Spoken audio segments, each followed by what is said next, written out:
नमस्कार दोस्तों, DD red के एक और रिएक्शन वीडियो में आप सभी का स्वागत है। मैं हूं आलोक। तो दोस्तों, कई लोगों ने कहा कि इंडी वर्ल्ड वाले जो अपने भाई हैं सम्राट भाई, उन्होंने एक वीडियो अपलोड किया है कि Bangladeshi media is flexing Pakistani toys that couldn't stop a single BrahMos, कि पाकिस्तानी जेट्स हथियार खरीदने जा रही है बांग्लादेश की सेनाएं। तो उस पर एक वीडियो आया है बांग्लादेशी मीडिया का और उस पर आप रिएक्शन दीजिए। उस पर आप क्या कहेंगे? तो चलिए भाई, देखते हैं वीडियो में क्या है। दोस्तों, ये वीडियो कुछ ही दिन पहले YouTube पर अपलोड हुआ था और इस वीडियो का टाइटल था पाकिस्तान के फाइटर जेट्स बांग्लादेश आ रहे हैं, भारत दबाव में है। दिन बीत रहे हैं और ऐसा लग रहा है कि बांग्लादेश पाकिस्तान के और करीब जा रहा है। पाकिस्तान और चाइना द्वारा संयुक्त रूप से तैयार किया गया JF-17 थंडर फाइटर जेट का एक अत्याधुनिक सिम्युलेटर अब ढाका में मौजूद है।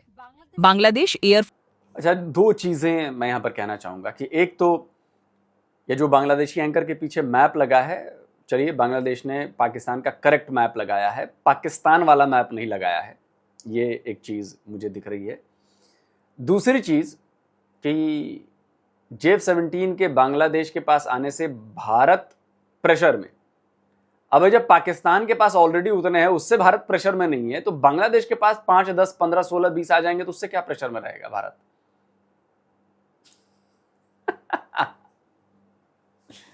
भाई, जिससे तुम खरीद रहे हो उससे हमारी भयानक दुश्मनी है, लड़ाइयां हो चुकी हैं, 4 बार जंग हुई है। अभी हमने ऑपरेशन सिंदूर में तुमने देखा है कि हमने क्या भूसा भरा है उनका। जो पिछले साल मई में हुआ उसको बुनियाद बनाकर इसके बावजूद को 10 मई को पाकिस्तान के अंदर 12 या 11 एयर बेसेस को हिट किया इंडियन मिसाइल ने, और हम जवाब में किसी एक एयर बेस को इंडिया के अंदर, मेन लैंड इंडिया के अंदर हिट नहीं कर सके। इसके बावजूद हमने उनको लोगों को बेवकूफ बनाने के लिए फील्ड मार्शल का टाइटल दिया। उसके बाद हमने 26वीं आईनी तरमीम की, उनको मजबूत करने के लिए साथ में कानून लाए, उनकी मुद्दत मुलाजमत बढ़ाई।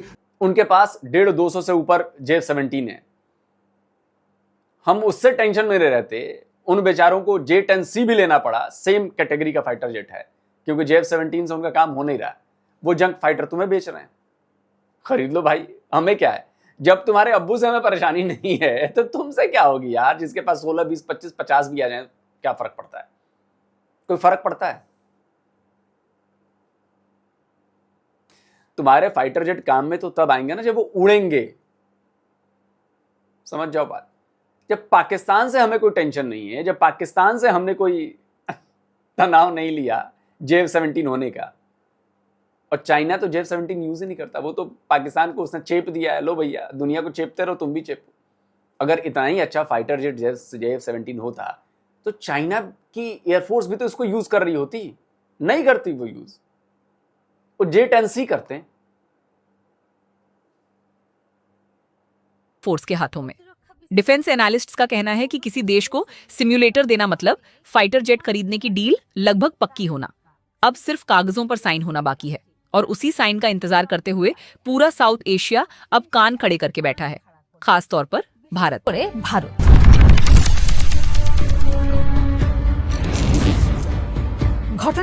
इस कहानी की शुरुआत हुई इसी साल जनवरी में। बांग्लादेश एयरफोर्स के चीफ हसन महमूद खान इस्लामाबाद पहुंचे। वहां उनकी पाकिस्तान एयरफोर्स के चीफ के साथ मुलाकात हुई। उस बैठक में बांग्लादेश ने साफ बताया कि उनके पुराने फाइटर जेट्स अब बदलने की जरूरत है, उन्हें मदद चाहिए। पाकिस्तान ने जवाब दिया, हम साथ हैं। उसी दिन शुरू हुई JF-17 थंडर फाइटर जेट खरीदने को लेकर चर्चा। 1971 के बाद यह पहली बार है जब दोनों देशों की वायु सेनाएं इतनी गहराई से एक दूसरे के करीब आई हैं, और उस बैठक के कुछ ही महीनों बाद यह अत्याधुनिक सिम्युलेटर ढाका पहुंच गया। सिमुलेटर क्या होता है, इसे थोड़ा समझना जरूरी है। असल में यह एक नकली एयरक्राफ्ट कॉकपिट होता है, जहां बैठकर पायलट्स जमीन पर रहते हुए भी असल युद्ध जैसी परिस्थितियों में फाइटर जेट उड़ाने की प्रैक्टिस करते हैं। नहीं, से नकली कहना नहीं है, ये डेमोन्स्ट्रेशन के लिए होता है। ये डेमो कॉकपिट होता है जिसमें कंट्रोल सारे ओरिजिनल होते हैं, बस जो आपकी फ्लाइट होती है वो एक सिम्युलेटर में होती है, एक कंट्रोल्ड कंप्यूटर मशीन के अंदर होती है। आपको एक्सपीरियंस सारा वही होगा, आप वेपन फायर करेंगे, आप टेक ऑफ करेंगे, लैंडिंग करेंगे, क्या पैरामीटर्स दिख रहे हैं, कैसी स्क्रीन दिख रहे हैं, कौन से कमांड देने हैं, क्या करना है, एवरीथिंग सब कुछ उसी पे। तो सिमुलेटर पे पहले ट्रेनिंग होती है सबसे पहले। ताकि आपको आदत हो जाए। तो नकली कहना is not the correct word. Simulator है, वो नकली नहीं है, वो एक तरह से वर्चुअल है। पाकिस्तान ने जो सिम्युलेटर भेजा है वो सिर्फ ट्रेनिंग सिम्युलेटर नहीं है, ये कॉम्बैट प्रिपरेशन सिम्युलेटर है। यानी अब बांग्लादेशी पायलट्स ऐसे फाइटर जेट को उड़ाने की प्रैक्टिस कर रहे हैं जो अभी तक उनके पास मौजूद भी नहीं है। डिफेंस एक्सपर्ट्स का कहना है कि कोई भी देश इस तरह सिम्युलेटर नहीं भेजता जब तक एयरक्राफ्ट डील लगभग फाइनल स्टेज में ना पहुंच जाए। इसलिए ये सिम्युलेटर सिर्फ एक मशीन नहीं बल्कि एक बहुत बड़ा संकेत है। अगर यह डील फाइनल होती है तो बांग्लादेश को कितने फाइटर जेट्स मिल सकते हैं? Defence media outlet defence security Asia के मुताबिक पहले चरण में लगभग 16 JF-17 ब्लॉक 3 फाइटर जेट्स खरीदे जा सकते हैं और बाद में यह संख्या बढ़कर 48 तक पहुंच सकती है। पूरी डील की कीमत करीब $720 मिलियन बताई जा रही है, यानी बांग्लादेशी करेंसी में लगभग 8,000 करोड़ टका। अगर ऐसा होता है तो यह बांग्लादेश के इतिहास की सबसे बड़ी फाइटर जेट डील होगी। लेकिन अब सबसे बड़ा सवाल यही है, आखिर यह फाइटर जेट कितना ताकतवर है? JF-17 ब्लॉक 3 एक आधुनिक मल्टी रोल फाइटर जेट है जिसे चाइना और पाकिस्तान ने मिलकर तैयार किया है। इसमें लगा है ऐसा एडवांस्ड रडार जो करीब 170 किलोमीटर दूर से दुश्मन के एयरक्राफ्ट को डिटेक्ट कर सकता है। साथ ही यह ऐसे मिसाइल्स ले जा सकता है जो लगभग 200 किलोमीटर दूर मौजूद टारगेट पर सीधा हमला कर सकते हैं। यानी दुश्मन का एयरक्राफ्ट शायद दिखाई भी न दे, लेकिन हमला उससे पहले पहुंच सकता है। सबसे बड़ी बात यह है कि यह फाइटर जेट सिर्फ कागजों पर ताकतवर नहीं है। 2025 के इंडिया पाकिस्तान कॉन्फ्लिक्ट में इस एयरक्राफ्ट का इस्तेमाल असल युद्ध में किया जा चुका है, यानी इसकी कॉम्बैट टेस्टिंग हो चुकी है और पाकिस्तान ने उस युद्ध और उस कॉम्बैट टेस्टिंग का रिजल्ट क्या रहा है वैसे बाय द वे? क्या बांग्लादेश की मीडिया को नहीं पता ये? क्या बांग्लादेश के लोगों को नहीं पता ये? JF-17 कितने मार गिराए गए हैं आपको आइडिया नहीं है? इसलिए हम लोग हंसते हैं यार, क्योंकि आप लोग रियलिटी में बिलीव नहीं करते हो। आप लोगों को ना सपनों की दुनिया अच्छी लगती है, 72 हूरें, जन्नत, आफ्टर लाइफ, मरने के बाद की जिंदगी, जो किसी ने देखा नहीं है, जिसका कोई दावा नहीं कर सकता कि ये नहीं है या खराब है या होता ही नहीं है, कोई नहीं कर सकता। आप लोग ऐसी चीजों पर बिलीव करते हो। अच्छा भाई, करो, हमें क्या है। की कहानी भी बांग्लादेश को काफी विस्तार से सुनाई है, जिसे बांग्लादेश ने अपनी आंखों से भी देखा है। बांग्लादेश आखिर ये फाइटर जेट क्यों खरीदना चाहता है, इसे समझना भी जरूरी है। बांग्लादेश एयर फोर्स के पास अभी जो एयरक्राफ्ट हैं, जैसे F-7 और MiG-29, वे अब काफी पुराने हो चुके हैं और आधुनिक युद्ध में इनके दम पर टिके रहना आसान नहीं। इसीलिए सरकार ने फोर्सेस गोल 2030 नाम की एक बड़ी योजना बनाई है, जिसका मकसद है पूरी मिलिट्री को मॉडर्न बनाना। और इस योजना का सबसे अहम हिस्सा है एयर फोर्स। अगर बांग्लादेश JF-17 खरीदता है तो वह एक ही कदम में काफी आगे निकल जाएगा। सबसे बड़ी बात, इस फाइटर जेट की कीमत दूसरे वेस्टर्न एयरक्राफ्ट के मुकाबले काफी कम है। एक JF-17 की कीमत करीब 25 से 30 मिलियन डॉलर तक पड़ती है, यानी यह कंपैरेटिवली अफोर्डेबल भी है और काफी कैपेबल भी। अब बात करते हैं भारत की। इस पूरे घटनाक्रम से सबसे ज्यादा चिंता में है न्यू दिल्ली। भारतीय डिफेंस एनालिस्ट्स का कहना है कि अगर बांग्लादेश की वायुसेना में JF-17 शामिल होता है तो भारत पर 2 दिशाओं से दबाव बढ़ सकता है, पश्चिम में पाकिस्तान और पूर्व में बांग्लादेश। सबसे ज्यादा चिंता है सिलीगुड़ी कॉरिडोर को लेकर। यह वही बेहद अहम कॉरिडोर है जो भारत के मेनलैंड को नॉर्थ ईस्ट रीजन से जोड़ता है। ये रास्ता सिर्फ कुछ किलोमीटर चौड़ा है, इसलिए स्ट्रेटेजिकली भारत के लिए बेहद संवेदनशील माना जाता है। अगर बांग्लादेश नहीं, बात तो सही है कि सिलीगुड़ी कॉरिडोर जो है हमारे लिए बेहद संवेदनशील है, लेकिन जब पाकिस्तान हमसे बराबरी नहीं कर सकता, पाकिस्तान हमसे एक लड़ाई नहीं जीता, बतौर ये स्क्रीनशॉट लगा देता हूं, अमेरिकन डिफेंस एक्सपर्ट 72 घंटों के अंदर भारत ने पाकिस्तान को घुटने पर ला दिया। उनके देखने की शक्ति चली गई, उनकी हमला करने की शक्ति चली गई, उनके सोचने समझने की शक्ति गायब हो गई। स्क्रीनशॉट में आप देख सकते हैं, खबर जाकर पढ़ लेना आप। उससे JF-17 खरीद कर बांग्लादेश भारत के लिए बहुत बड़ी चिंता कर सकता है। मतलब यार, ये लॉजिक समझ में नहीं आता मुझे। और बांग्लादेश सिलीगुड़ी कॉरिडोर पर हमला कर सकता है। भाई S-400 तो हमने दिखाने के लिए रखे हुए हैं, हमारा MRSAM दिखाने के लिए है, LRSAM दिखाने के लिए है, आकाश दिखाने के लिए है,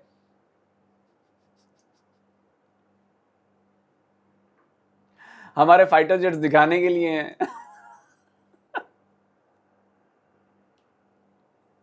और ये ब्रह्मोस मिसाइल दिखाने के लिए। अभी अभी अग्नि-1 का टेस्ट भी किया है हमने, short range, specially for you guys east and west Pakistan. यार तुम लोग कुछ भी बोल लेते हो भाई, थोड़ी स्टडी करो, डिफेंस के बारे में जानो, सोचो, समझो कैसे क्या किया जाता है। ऑपरेशन सिंदूर के बारे में जो तुम लोग को पाकिस्तान ने बताया, उससे इधर जाके न्यूट्रल पढ़ो, समझो कि भारत ने क्या किया है। 11 एयरबेसेस भूल गए हो तुम लोग? पाकिस्तान के 11 एयरबेसेस, जिसमें एक नूर खान भी है, सबसे स्टार, चमकीला, सबसे ताज पाकिस्तानी एयरफोर्स का। भूसा भर दिया यार हमने, मार मार कर ब्रह्मोस। और तुम लोग इस JF-17 पर उछल रहे हो, जिसको यूज नहीं, चाइना नहीं करता। और जहां जहां गए हैं, नाइजीरिया और इधर उधर सब परेशान है JF-17 से। कर लो भाई। हाँ, सस्ता माल है, ये अच्छी बात है, बिल्कुल। और तुम लोगों को कंगलू, तो तुमको सस्ता माल चाहिए, बिल्कुल लो भाई, लो लो लो। के पास लॉन्ग रेंज मिसाइल्स से लैस JF-17 फाइटर जेट्स आ जाते हैं तो यह कॉरिडोर सीधे खतरे के दायरे में आ सकता है। और भारतीय मिलिट्री प्लानर्स इस संभावना को बिल्कुल भी हल्के में नहीं ले रहे। হালকা ভাবে নিচ্ছেন না। भारत के सोशल मीडिया और न्यूज मीडिया में इस खबर ने बड़ा तूफान खड़ा कर दिया है। कई लोग कह रहे हैं कि 1971 के लिबरेशन वॉर में बांग्लादेश की मदद करके भारत ने जो स्ट्रेटेजिक एडवांटेज हासिल किया था, यानी पाकिस्तान को 2 हिस्सों में बांटना, अब वही समीकरण बदलता हुआ दिख रहा है। भारतीय डिफेंस एनालिस्ट्स का मानना है कि न्यू दिल्ली अब अतिरिक्त रफाल फाइटर जेट्स खरीदने पर विचार कर सकता है। साथ ही देश में बन रहे तेजस मार्क 2 एयरक्राफ्ट प्रोग्राम। अबे ओ कम अकल मैडम, विचार कर सकता है नहीं, हमारी कब से डील चल रही है 126 की। जब JF-17 का बीज भी नहीं पड़ा होगा ना तुम्हारी कोख में, तब से चल रहा है मामला। कमाल की बात है यार। अब हम पूरे बांग्लादेश को लाइटली लेते हैं, तो साला JF-17 लेने से क्या भारी पड़ जाएगा। कौन से डिफेंस एनालिस्ट हैं जो ये कह रहे हैं भाई, जरा नाम तो बताते, कौन सा डिफेंस एनालिस्ट? अब मैं कह रहा हूं बांग्लादेश के डिफेंस एनालिस्ट बता रहे हैं कि JF-17 तो कबाड़ है, लेने का कोई मतलब नहीं है, इससे काउंटर करने का क्या फायदा है, जहाज के रहते रहते ब्रह्मोस ठोक दी जाएगी, कहां से उड़ेंगे? ये बांग्लादेशी डिफेंस एक्सपर्ट कह रहे हैं, नाम नहीं बताऊंगा। की रफ्तार भी बढ़ाई जा सकती है ताकि पूर्वी क्षेत्र से आने वाली नई चुनौतियों का सामना किया जा सके। यानी बांग्लादेश का एक फाइटर जेट डील का फैसला सिर्फ ढाका की एयर फोर्स तक सीमित नहीं है, यह भारत की पूरी डिफेंस स्ट्रैटेजी को भी नई तरह से सोचने पर मजबूर कर रहा है। लेकिन एक बात याद रखना जरूरी है, बांग्लादेश सिर्फ पाकिस्तान की तरफ ही नहीं झुक रहा, बल्कि हर दिशा में धीरे धीरे अपने विकल्प बढ़ा रहा है। पिछले साल के आखिर में इटली की एक कंपनी के साथ यूरोफाइटर टाइफून खरीदने को लेकर प्रारंभिक बातचीत भी हुई थी। अब सिम्युलेटर आ चुका है, पायलट्स ट्रेनिंग भी शुरू कर चुके हैं और अब बस इंतजार है असल फाइटर जेट्स के आने का। एक साल से भी कम समय में पाकिस्तान ने बांग्लादेश के ऑफिशियल्स को ट्रेनिंग दी है। दोनों देशों के मिलिट्री चीफ्स की बैठकें हुई हैं, सिमुलेटर भेजा गया है, दिन बीत रहे हैं और हर गुजरते दिन के साथ दोनों देशों के बीच की दूरी धीरे धीरे कम होती जा रही है। भारत ये सब देख रहा है, सोच रहा है और अपने हिसाब लगा रहा है। लेकिन एक बात अब साफ दिखाई दे रही है, बांग्लादेश के आसमान में कौन सा फाइटर जेट उड़ता है, ये फैसला सिर्फ मिलिट्री का मुद्दा नहीं है, ये पूरे साउथ एशिया के पॉलिटिकल बैलेंस को भी बदल सकता है। चित्र बदले दिते पारे।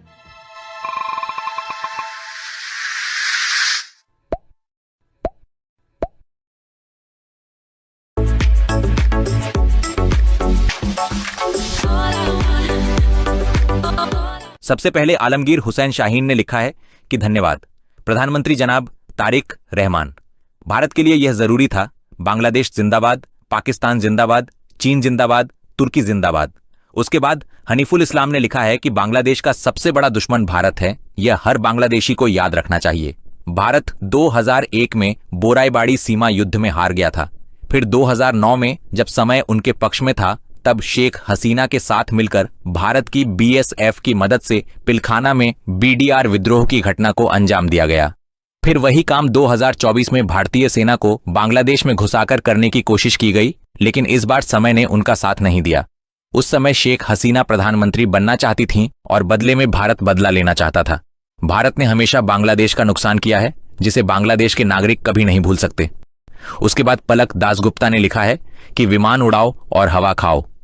उसके बाद नरुल इस्लाम ने लिखा है कि 1971 की गलती की कीमत आज तक दोनों देश अलग अलग तरह से चुका रहे हैं और भारत के अंदर मुसलमान भी इसकी कीमत चुका रहे हैं। भारत हर तरफ से फायदे में रहा, जबकि हम दोनों देश नुकसान और संकट में डूब गए। इसलिए अगर जवाब देना है तो भारत के खिलाफ दोनों देशों को एक साथ और एकजुट होकर देना होगा, नहीं तो भारत शासन के नाम पर और आगे बढ़ता जाएगा। उसके बाद शफी खंडोकर ने लिखा है कि बहुत जरूरी है, पाकिस्तान और चीन को भारत को साइज करना चाहिए। उसके बाद फहीम इस्लाम ने लिखा है कि भारत हमारा चिरस्थायी दुश्मन है। उसके बाद के DRHH ने लिखा है कि बांग्लादेश और पाकिस्तान 24 साल तक साथ थे। पाकिस्तान को तोड़कर बांग्लादेश पर कब्जा करने की यह भारतीय साजिश थी। इसका सबूत पिछले 55 सालों में बांग्लादेश के साथ भारत का मिसबिहेवियर है। उसके बाद अमीर खसरू ने लिखा है कि India must not interfere about Bangladesh defence and own security. Bharat को बांग्लादेश की रक्षा और आंतरिक सुरक्षा में दखल नहीं देना चाहिए। अपनी हेजेमोनिक दादागिरी की वजह से भारत पहले ही अकेला पड़ चुका है। उसके बाद रथो मंडल ने लिखा है कि अरे बांग्लादेशी न्यूज, भारत ने ही बांग्लादेश को जन्म दिया है। उसके बाद जहांगीर आसिफ ने लिखा है कि बहन, बांग्लादेश एक स्वतंत्र देश है। बांग्लादेश के आसपास और भी कई देश हैं। वे देश तो बांग्लादेश के बारे में कुछ नहीं कहते, ऐसा कभी सुनने में नहीं आया। फिर एक खास देश ही बांग्लादेश को लेकर बार बार क्यों बोलता रहता है? उस खास देश की समस्या क्या है? उसके बाद पार्थसारथी रॉय ने लिखा है कि एक दिवालिया देश पाकिस्तान दूसरे देश की क्या मदद करेगा? उन चीजों को मत खरीदो, तब तुम किसी भी युद्ध में जीत नहीं पाओगे। उसके बाद एन इस्लाम ने लिखा है कि भारत दबाव में क्यों रहेगा? बांग्लादेश किसी देश के लिए खतरा नहीं है, भारत ही पड़ोसी देशों के लिए खतरा है। BNP सरकार को दबाव में डालने के लिए उकसाने वाली पोस्ट देना बंद करो। उसके बाद वासुदेव नंदी ने लिखा है कि अरे बांग्लादेशी और पाकिस्तानी समर्थकों, सुनो, इंडियन एयरफोर्स ने सिंदूर ऑपरेशन के दौरान ब्रह्मोस सुपरसोनिक क्रूज मिसाइल से पाकिस्तान के नूरपुर एयरबेस में आग लगा दी थी। नूरपुर एयरबेस पाकिस्तानी एयरफोर्स का हेडक्वार्टर्स है। असल में तुम लोग अभी पाकिस्तान के साथ रिश्ते निभाने में बिजी हो। उसके बाद वासुदेव नंदी ने फिर लिखा है कि अरे मूर्खों की टोली, पहले गूगल सर्च करके देख लो कि दुनिया में एयरफोर्स स्ट्रेंथ रैंकिंग में कौन सा देश किस पोजीशन पर है, उसके बाद वीडियो बनाना। उसके बाद के DRHH ने लिखा है कि जड़ पैदा करने की जरूरत नहीं है, सिर्फ 10 से 12 लड़ाकू विमानों से कोई तूफान नहीं खड़ा किया जा सकता। उसके बाद M राणा ने लिखा है कि भारत को डरने की कोई जरूरत नहीं है, पाकिस्तान के विमान भारत के लिए खिलौने जैसे हैं। बांग्लादेश वालों को सबसे पहले ये बात समझनी पड़ेगी कि कोई रूहानी ताकत उन 15-16 विमानों में नहीं आती है। रियलिटी में आओ, असल जिंदगी में जियो। जब थप्पड़ पड़ने लगता है ना तो लुंगी खुल जाती है बेटा। जब थप्पड़ गिरने लगेंगे ना तो लुंगी खुल जाएगी, फिर लाज नहीं बचा पाओगे।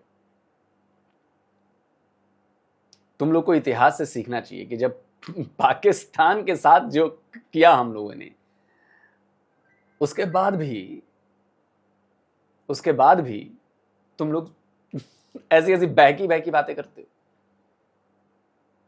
रियलिटी में आओ, जाकर चेक करो कौन से विमान, क्या चीजें, क्यों, कब, कैसे।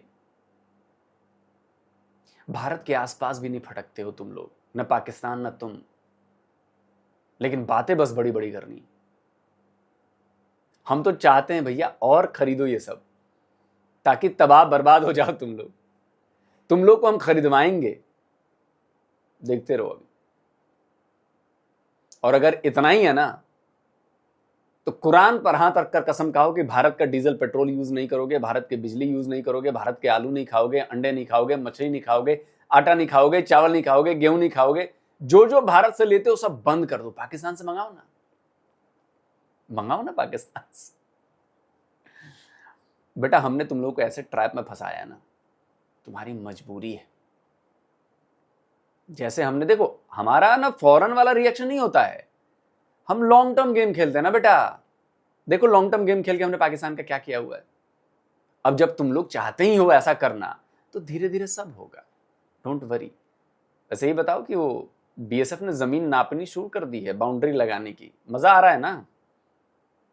आ रहा है ना मजा? पूरा बॉर्डर सील होगा, और बॉर्डर सील ऐसा होगा कि जैसे ही दिखोगे बॉर्डर के पास और तुमने जरा भी इधर उधर किया, सीधे ठोके जाओगे। ठोके तो गए हो अभी, तुम्हारी धीरे धीरे ठुकाई होगी अभी। टेंशन मत लो। दोस्तों आप क्या कहते हैं? क्या आपको लगता है कि ये 40-50 जो भी 15-20 जो भी फाइटर जेट ये JF-17 ले लेंगे?